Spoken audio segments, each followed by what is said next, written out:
Hello Gemini, Sun, Moon Rising, and Venus signs. Kamusta kayo? Sana po'y nasa mabuti kayong kalagayan. Welcome back po sa Star Tarot. At kung bago kayo dito, welcome din po kayo.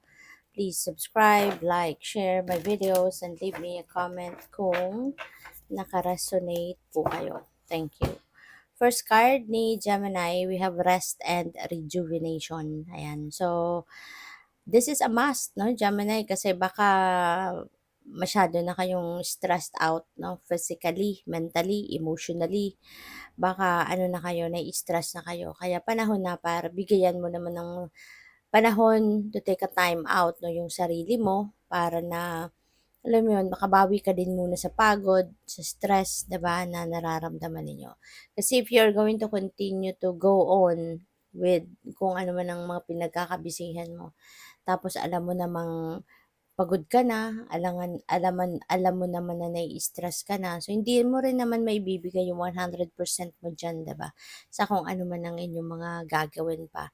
Kasi nga meron ka ng ano, meron ka ng iniindang discomfort, 'di ba, sa katawan physically or mentally man. Kaya mas magandang time out ka muna, 'di ba? It doesn't take so long naman para mag-time out ka para sa sarili mo, makapagpahinga ka lang, makapag-recharge ka, 'di ba? And then get back to it, 'di ba? Kung ano yung ginagawa mo na pinagpahingahan mo muna, balikan mo kapag ikaw ay ano na, malakas ng muli, 'di ba, nakapagpahinga, nakatulog na, ganyan, okay. Kasi kailangan 'no, kailangan na maibibigay mo yung 100% mo para naman hindi sayang din, hindi sayang yung ano mo, yung effort mo, hindi ba? So, what else? We have yin yang, ayan, balance talaga ang kailangan mo 'no. Pupuwede talaga na medyo siguro matagal na 'to, na kahit ano ka kahit pagod ka na, nai-stress ka na, hindi ka pa rin tumitigil, you continue to work on kung ano man ang mga bagay-bagay na 'to na pinag-aasikaso mo, hindi ba? At, marami sigurong bagay din sa different areas of life na ang hindi mo napapansin, ang hindi mo nabibigyan ng panahon at atensyon. Kaya ayan, 'di ba, paalala ito sa'yo na it's about time na para magpahinga ka, alright? So, what else? We have the garden and the gate. Most likely, Gemini, ang iba sa inyo rito is having an offer. Baka meron offer sa inyo of pupuwedeng kung anong opportunity, trabaho, pagkakakitaan, career, business, mga ganyan. Na parang siguro ang offer sa'yo maganda 'to, ganyan. Beneficial ito para sa'yo, para sa pamilya, may kung anong mga offer na maganda 'no. Pero of course it is going to change the course of your life if you are going to grab that opportunity, 'di ba? At, hindi ka pa handa para doon. Parang hindi ka pa handang baguhin ang takbo ng sitwasyon mo sa buhay. Kaya 'yun, tinitignan-tingnan mo muna. Para maybe you are asking for time na mapag-isipan mabuti, 'di ba, kung ano yung gusto mong gawin at this point, 'no? So 'yun, maaaring nakikipag-usap ka din 'no, na, "Teka lang, 'di ba, bigyan mo ako ng konting panahon para mapag-isipan ang offer." So, by the way, maraming salamat for subscribing. And if you haven't subscribed yet, subscribe na kayo. And also, maraming salamat din for not skipping the ads. Malaking bagay yan sa akin. And also, please click the join button sa baba ng video kung gusto niyo na mag-join kayo sa membership.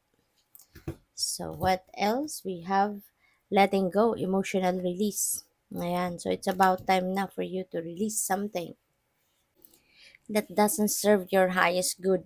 Lalo-lalo na yung mga emosyon, galit, tampo, resentments, mga gano'n. Hindi naman nakakatulong na yun. Hindi nakakagaan ng pakiramdam, bagkus mas nakakasama pa yun sa'yo. Um, Nakaka-stress lang yan sa'yo. Kaya it's about time na for you to let it go so that you can start a new life na mas magaan, makapagsimula ka ng bagong buhay on a clean slate. So, you'd be able to experience genuine happiness, 'di ba? So, kaya yun, alisin mo na yun, no? Tanggalin mo na yun sa sarili mo. So, we have patience. Sometimes din, ito din ang kailangan natin, no? Ito din ang kailangan ninyo, Gemini. Practice patience. Kasi unang-una, hindi lahat ng gusto natin makukuha natin sa timeline or sa form na ine-expect natin. 'Di ba? Ah, there is someone that is more powerful than us, which is God. At siya ang nakakaalam kung kailan or kung ano ang makakabuti para sa atin.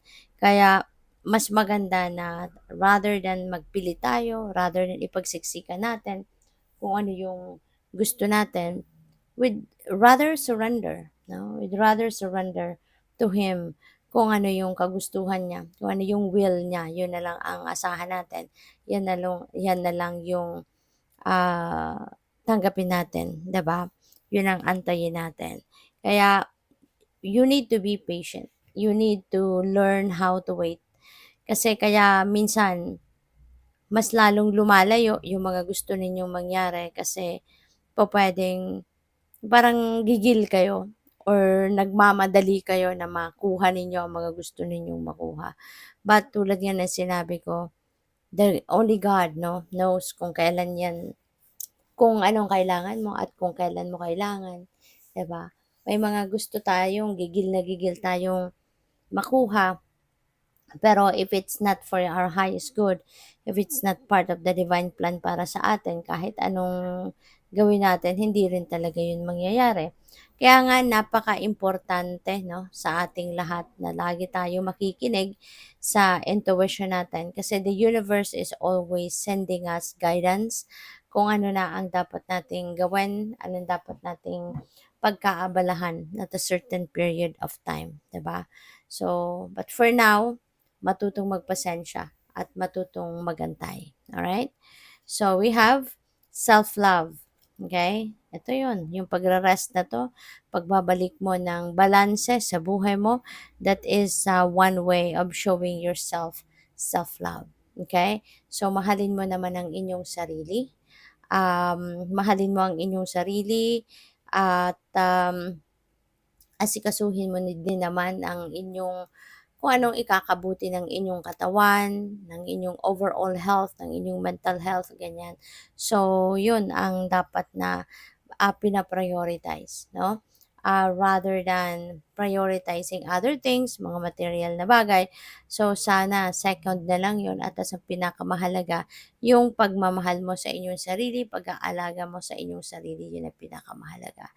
Kasi even though marami kang material possessions, marami kang pera, papaano mo din naman yun may enjoy kung masama ang inyong pakiramdam, kung may sakit ka, kung may problema ka, 'di ba? Kaya above anything else, mas maganda pa rin yung malusog ka, maganda ang inyong pakiramdam, healthy ka, yung gano'n, okay?